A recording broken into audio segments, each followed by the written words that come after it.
लोकसभा चुनाव के साथ साथ उत्तर प्रदेश की 4 विधानसभा चुनाव में भी उपचुनाव हो रहे हैं। इसमें लखनऊ की पूर्वी विधानसभा सीट भी आती है जो भाजपा के विधायक आशुतोष टंडन के निधन से रिक्त हुई थी और यहां पर 5वें चरण में यानी 20 मई को मतदान होना है। बीजेपी ने यहां से अपने पुराने कार्यकर्ता और अवध क्षेत्र के उपाध्यक्ष ओपी श्रीवास्तव को प्रत्याशी बनाया है। ओपी श्रीवास्तव ये हमारे साथ है। ओपी जी, पहला सवाल यही,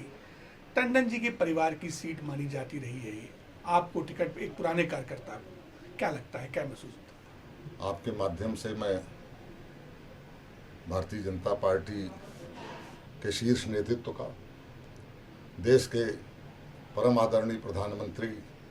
आदरणीय श्री नरेंद्र मोदी जी का, भारतीय जनता पार्टी के राष्ट्रीय अध्यक्ष सम्मानित श्री जगत प्रकाश नड्डा जी का और देश के यशस्वी रक्षा मंत्री और लखनऊ संसदीय निर्वाचन क्षेत्र का पिछले कई बार से प्रतिनिधित्व कर रहे परम आदरणीय सम्मानित श्री राजनाथ सिंह जी का, प्रदेश के लोकप्रिय मुख्यमंत्री परम आदरणीय श्री योगी आदित्यनाथ जी महाराज का और समस्त भाजपा के शीर्ष नेतृत्व का हृदय से कोटि कोटि आभार व्यक्त करूंगा कि मुझ जैसे सामान्य कार्यकर्ता को इस लखनऊ जनपद की, प्रदेश की राजधानी जो है और उसमें भी पूर्वी लखनऊ पूर्वी जो बहुत ही प्रतिष्ठापूर्ण सीट मानी जाती है, उस सीट से अवसर देकर विधानसभा का मध्यावधि चुनाव है और एक सामान्य कार्यकर्ता का मान बढ़ा करके मुझे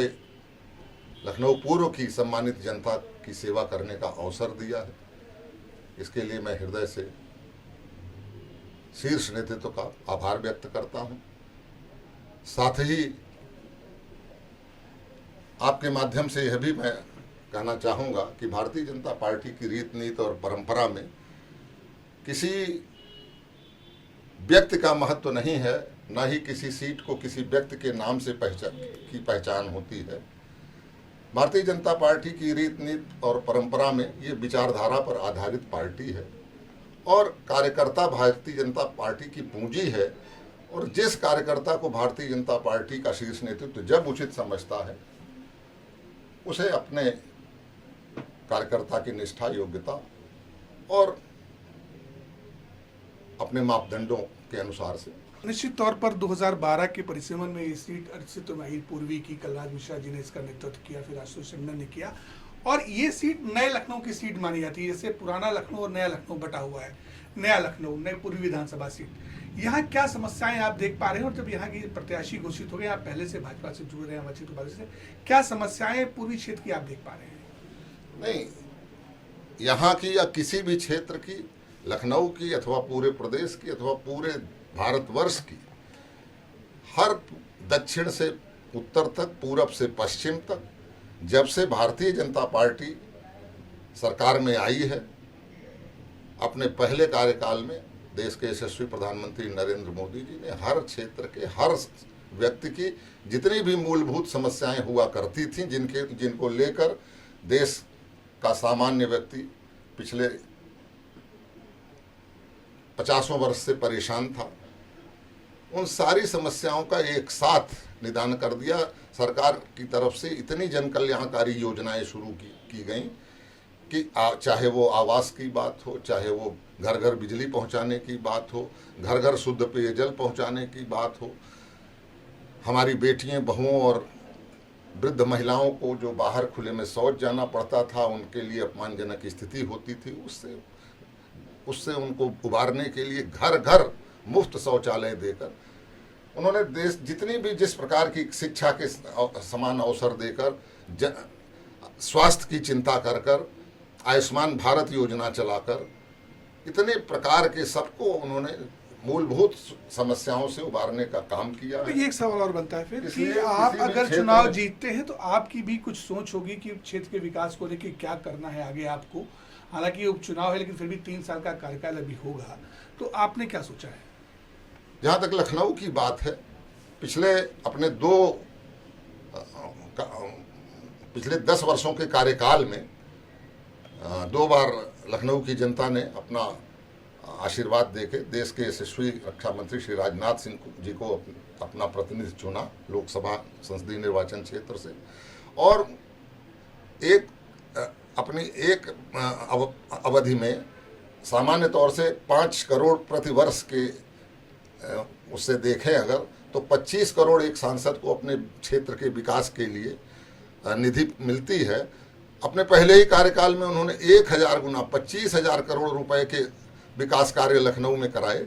दूसरे कार्यकाल में उससे भी बढ़कर उन्होंने 50,000 करोड़ रुपए के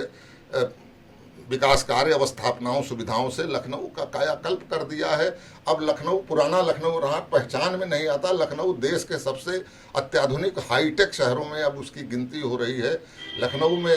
road connectivity, air connectivity, rail connectivity के मामले अब लखनऊ टर्मिनल 3 वाला लखनऊ हो चुका है। गोमती नगर में अत्याधुनिक विश्व स्तरीय रेलवे स्टेशन बन के लोकार्पित हो चुका है। 105 किलोमीटर की आउटर रिंग रोड तैयार है, जो शहर पे आबादी का दबाव पड़ रहा था। हर पूरे प्रदेश का कोई भी पूरे किसी भी जनपद का व्यक्ति लखनऊ में लखनऊ की सुविधाओं को देखकर लखनऊ में अपना आवास बनाने की मंशा रखता है। एकदम से पिछले सालों में लखनऊ का आकार बहुत बेतहासा बढ़ा है। शहर आबादी के दबाव से चरमरा गया था, जो 105 किलोमीटर की आउटर रिंग रोड बना करके लोकार्पित कर दिया माननीय रक्षा मंत्री जी ने। उससे 105 किलोमीटर तक सड़क के दोनों छोर पर आवासीय कॉलोनियां, कल कारखाने, औद्योगिक प्रतिष्ठान लगने की सब अनंत संभावनाओं का द्वार खोल दिया उन्होंने। एक आखिरी सवाल और मेरा यूपी साहब जी, कि कांग्रेस ने भी अपना प्रत्याशी यहाँ से उतार दिया है, और इसके साथ ही इंडिया गठबंधन की बात करें तो हालांकि अभी समाजवादी पार्टी ने अपना प्रत्याशी नहीं उतारा, लेकिन गठबंधन की बात चल रही कि गठबंधन तो शायद प्रत्याशी न उतारे। कितना चुनौती मान रहे हैं कांग्रेस प्रत्याशी, जो कि वो स्थानीय सभासद है और स्थानीय भी है? भारतीय जनता पार्टी के सामने कहीं भी किसी प्रकार की पूरे देश में कोई चुनौती नहीं है। वस्तुतः ये सब, चाहे कांग्रेस हो, चाहे सपा हो, चाहे बसपा हो, जितनी विपक्षी पार्टियां आज उत्तर प्रदेश में या पूरे देश में अन्य क्षेत्रीय दल हैं, ये सब जनता का अनुभव बहुत अच्छा नहीं है इन लोगों को लेकर। जब चुनाव आता है ये लोग नए नए लोक लुभावन वादों के साथ जनता के बीच में आते हैं। अभी कुछ वर्षों पहले जब भयंकर आपदा कोरोना की आई थी, कोई कहीं बाहर नहीं नजर, न सपा किसी को नजर आ रही थी, न सपा को कोई ढूंढे खोज पा रहा था, न बसपा किसी को मिलती थी, न कांग्रेस मिलती थी। सब अपने अपने बंद कमरों में छुपे बैठे थे। ऐसे में भारतीय जनता पार्टी के राष्ट्रीय अध्यक्ष जी ने एक शब्द में, सिर्फ एक शब्द कह के, सेवा ही संगठन है, संगठन का मूल स्वरूप ही बदल दिया, जनता के जन कल्याण में लगा दिया सारे कार्यकर्ताओं को। और भारतीय जनता पार्टी का कार्यकर्ता जान की परवाह किए बिना, जिस समय सबकी जान पर, सबके सिर पर मौत मंडरा रही थी, उस समय भारतीय जनता पार्टी का कार्यकर्ता सबके भोजन की चिंता, सबके औषधि की चिंता, सबके स्वास्थ्य की चिंता, सबके उपचार की चिंता। और माननीय रक्षा मंत्री जी ने उसी कोरोना काल की अवधि में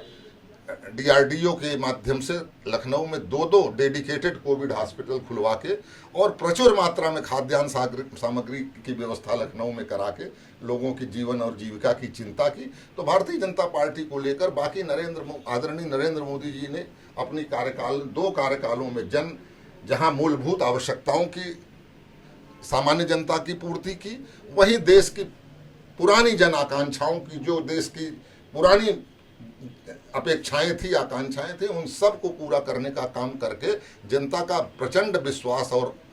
प्रचंड जन समर्थन अर्जित किया है। निश्चित तौर पर भले ही चुनाव भारतीय जनता पार्टी को अपने सामने कहीं कोई चुनौती नहीं, निश्चित तौर पर भले ही चुनाव लोकसभा का हो, लेकिन जो उपचुनाव है विधानसभा के, इनमें भी जो प्रत्याशी है वो भारतीय जनता पार्टी की जो सरकार है, की जो मोदी सरकार है और प्रदेश की जो योगी सरकार है, उनके कामकाज को लेकर के जनता के बीच है और उनका पूरा विश्वास है कि निश्चित तौर पर जीत उनके ही हाथ लगेगी। सारा समय के लिए लखनऊ से कैमरामैन सत्येंद्र राय के साथ रजत सिन्हा।